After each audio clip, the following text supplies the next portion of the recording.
Welcome to the Sports History Makers podcast, the show that connects you with your favorite athletes and their favorite sporting memories. On the Sports History Makers podcast, we will relive those incredible events. Here are your hosts, Pete Coley and Collinswood Coley.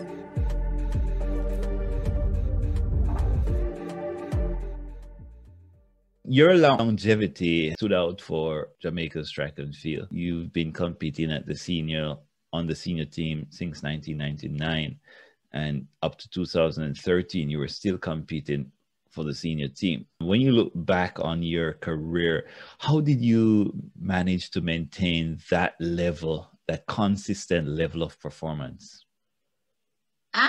Just work hard. Just kept working hard and make sure I didn't just work hard. Like I enjoyed myself as well. Because if you just put everything into one thing, then you tend to like get sad or not enjoy it anymore. So I had to like make sure I still enjoy it and still having fun while I'm doing it. So it was just pretty much working hard, putting in the work, putting in the time, eating what I'm supposed to eat, not eating. You know, make sure my body is nourishment and everything, my vitamins, get my regular massages, stretch properly, all of that stuff, just maintenance, and just keep working hard. All right. You mentioned, eating or not eating. Track and field has this set, I wouldn't say set requirement, but you're required to maintain a level of health. Yes. Right. And that would affect the way you eat. Yes. Was there anything that you would have wanted to enjoy eating or doing, but you couldn't because of track and field? Sweets. I love sugar. I love cake. I love food, period. Like rice and peas and chicken and curry goat and brown stew fish and all of them stuff. Yeah. Greasy stuff. I love food.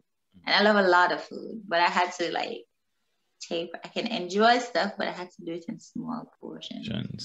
And then I had to limit my alcohol intake. Yeah. And juice and soda. I love juice and soda. Yeah, juice and soda. You had to cut down on those stuff. You know, Jamaica has the best soda, like the Ting and the ginger beer and the ginger ale and the cola champagne and stuff like all that. Them good things. Yeah. And then the potato pudding, man, Jesus. Yeah. To get like small pieces. And when you're eating something that you really enjoy, when you taste a little, that's when you really want to eat it.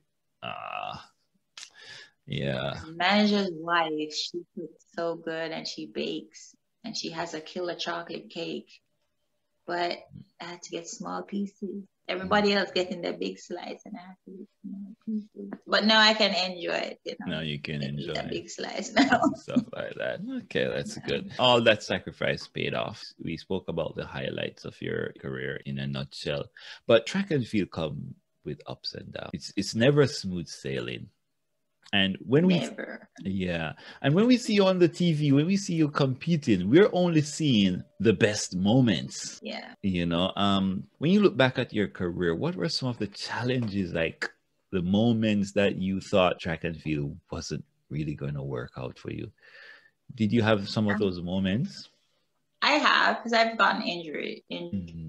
Like I'll be training. Like 2015, I was training. 2014, I was training, doing good. Then my quads started acting up.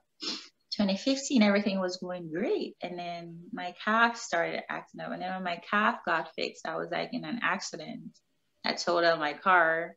And then my spine got messed up. So it was, and then you go through phases. Because like I was depressed for a while. So I was like, Jesus. Dude, really? So I was depressed wherever, but like I said, I had people around me that made sure I didn't get too lost in the darkness. You get injuries or it's a negative comment from somebody online about you. Yeah, you're old, you need to retire. Like, but I'm old and still making the team. So the little tough exterior that I had throughout my high school and college days, things just start chipping away at it. So I started to doubt myself and stuff like that. But it's just a part of life. Yeah. But I had to refine myself and just work through things. And yeah, I'm good now. You're good. Like, so those 2 years leading up to, 2014, 2015, those were 2 difficult years for you. And you mentioned being depressed. And I guess you had a lot of questions for yourself, and, why now? Why me? Why now? But when you decided to retire, I have a race that I want to show. I want us to talk about it. I'm not sure if you want to talk about it, because I think this might have contributed a lot to you deciding to retire. So let us look at this race together. It's not one of your best moments on the track, but so yeah, big up Tracks Alert. Now I felt big up Tracks Alert, but He does well. I finally had a good start there. All right. Yeah, that was finally worked on the start, man. Finally worked. Right. That injury. I think it was 2016.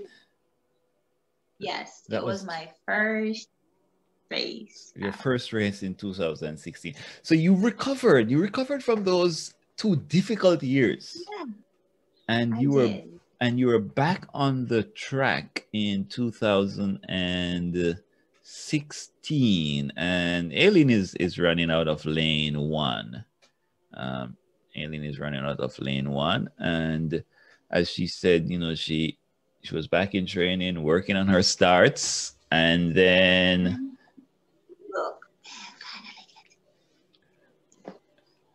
I should have started right there because I felt something. The way you went down on the track, what were you thinking, after sustaining that injury? Your first race of the year. Why? The whole why. The whole why. And because the plan was to just 2016. The plan was to, 35. Plan was to make the team and gracefully bow out. Of the Rio Olympics. Yeah, that would have been my, see you later. But I guess the creator had a different plan. So, at first I was mad and questioned why. And questioned my fate a couple of times.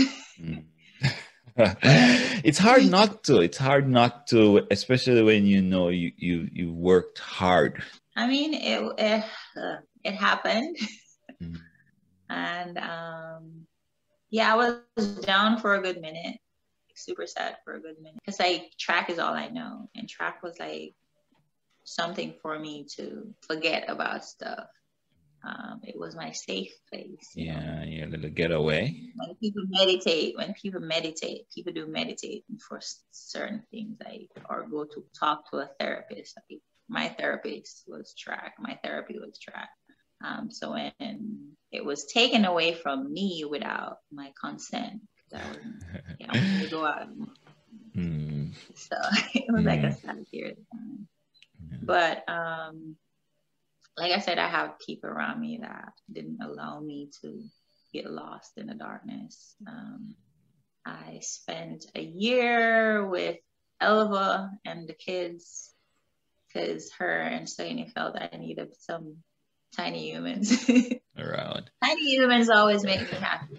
And Elva kids are pretty much my niece, and my nieces made a hard time really good, because Ania was like 1 or 2, so she was like just learning stuff, and Ayana and Angelique, they were like younger, so like they didn't judge and they want to make sure I'm happy all the time.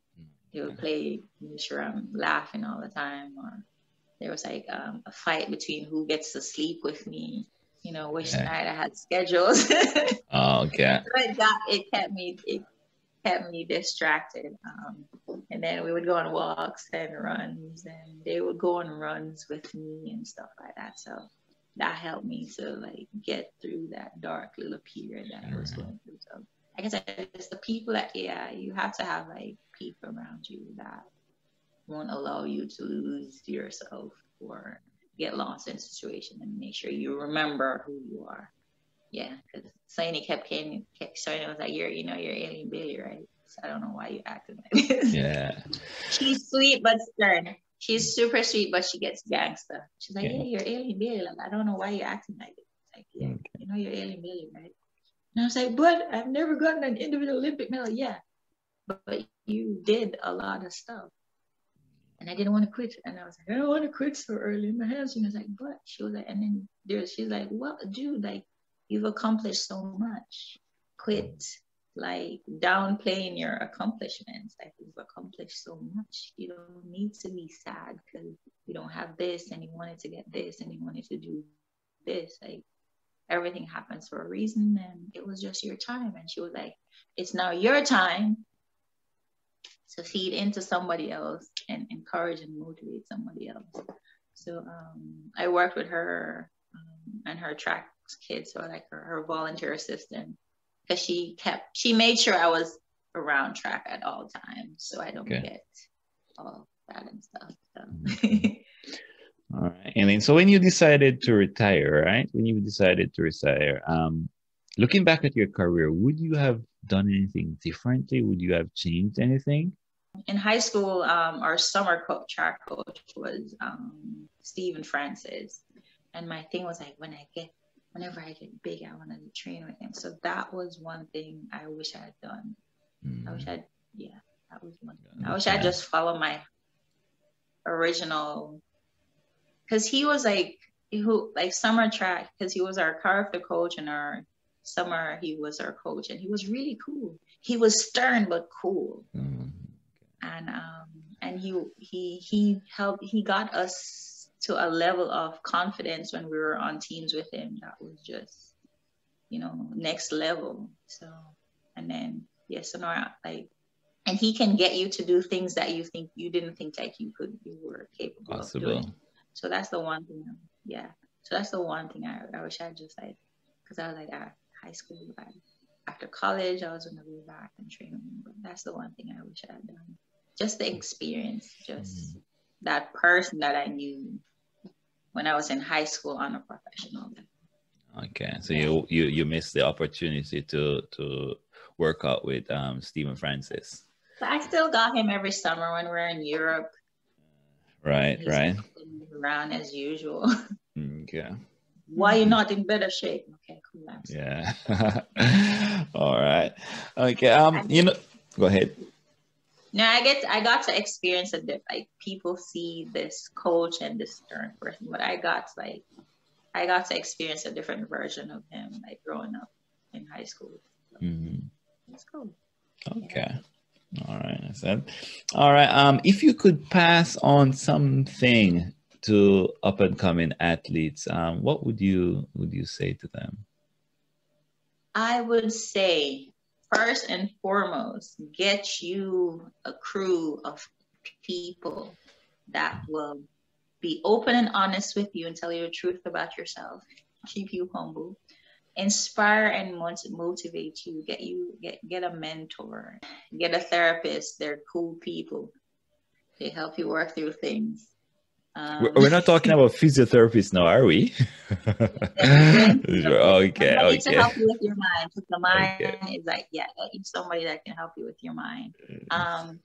Set goals and have weekly meetings with yourself to make sure that you are accomplishing goals. And don't allow anybody to tell you that you can't. Sky is the limit. There's unlimited potential that in yourself that you can tap into. So just tap into it at all costs, work hard, try everything you want to try. And if it doesn't work out, it doesn't mean that you fail it. It means that's not the thing that you're good at. So try until you find the thing that you are good at, and don't let your upbringing determine, your future. If you grew up in the ghetto, or you grew up on a farm, or you're like a farm girl like me, don't believe that that's your life. Work hard and achieve your goals.